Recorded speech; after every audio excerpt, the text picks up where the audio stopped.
Bismillahirrahmanirrahim. Kawan-kawan akademisi semuanya, bertemu kembali dalam kuliah teori hukum dimensi filsafat dari buku Teori Kontekstualisasi Sihat Profesor Kiai Mukri Aji. Baik kawan-kawan semuanya, apakah kita pernah berpikir bagaimana hukum Islam yang bersumber dari teks abad ke-7 tetap presisi menjawab kompleksitas era kecerdasan buatan dan transaksi digital hari ini? Di sini pentingnya kita membedah usul fikih bukan sekedar sebagai produk hukum, melainkan sebagai kerangka epistemologis dan filsafat hukum. Dalam bab 6 buku teori kontekstualisasi Isihat Profesor Kiai Mukri Aji ini, kita diajak melihat komparasi metodologi antar mazhab bukan sebagai sebuah pertentangan, namun sebagai sebuah lanskap fleksibilitas epistemologis yang sangat tinggi. Mari kita bedah bagaimana dimensi filsafat hukum ini bekerja. Kawan-kawan akademisi semuanya, secara ontologis semua madhab sepakat pada sumber primer yaitu Al-Quran, Sunnah, Ijma, dan Qiyas. Namun, secara epistemologis, cara pencapaian kebenaran hukumnya mereka memiliki karakter filsafat yang berbeda. Sebagaimana pada penjabaran di bab 5 sebelumnya, kita ketahui bahwasanya di madhab Hanafi menggunakan rasional analitik, yaitu menggunakan kias dan istihsan sebagai mekanisme korektif demi mencapai keadilan substantif agar hukum tidak kaku. Kemudian madhab Maliki, yaitu empiris kontekstual, menjadikan realitas sosial amalul ahlul Madinah dan maslahah mursalah sebagai bagian integral dalam pembentukan hukum. Hukum di sini adalah instrumen kesejahteraan manusia. Kemudian madhab Syafi'i tekstual metodologis menekankan rasionalitas terkontrol lewat hierarki dalil dan analisis linguistik yang ketat agar istihad tidak subjektif.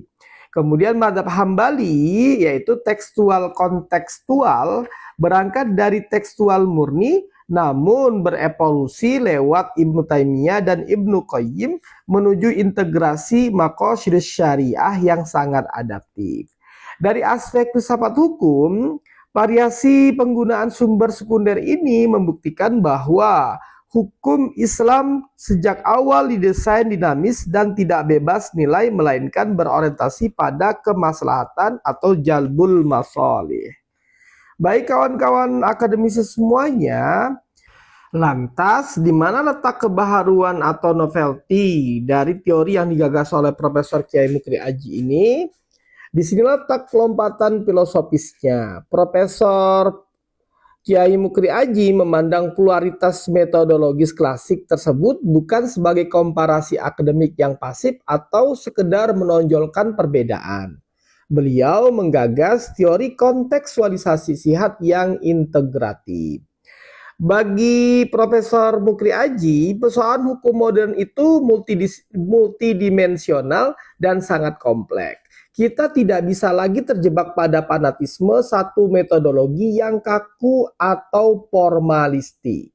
Teori beliau menawarkan sebuah sintesis metodologis yang mensinergikan potensi epistemologis antar mazhab.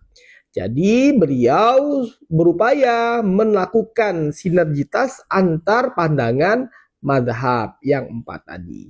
Misalnya, kita mengambil ketajaman rasionalitas Hanafi dan kita pun mengambil kepekaan empiris empati maslahat dari Maliki dan kita pun melakukan ketertiban serta disiplin metodologi Syafi'i serta kekuatan otentisitas teks Hambali.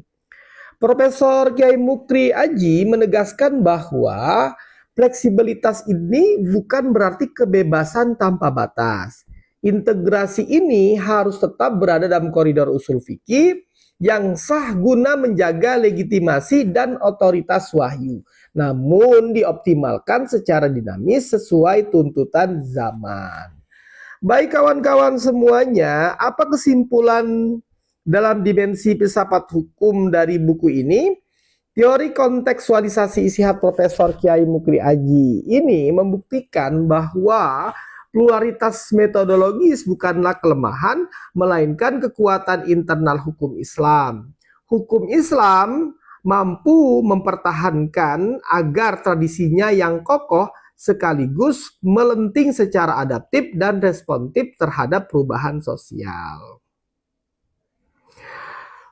Oleh karena itulah kawan-kawan semuanya, kita telah mengetahui sebuah adagium hukum itu hidup untuk manusia, bukan manusia untuk hukum. Bagaimana pandangan kalian tentang sintesis metodologis ini dalam menjawab isu-isu hukum kontemporer?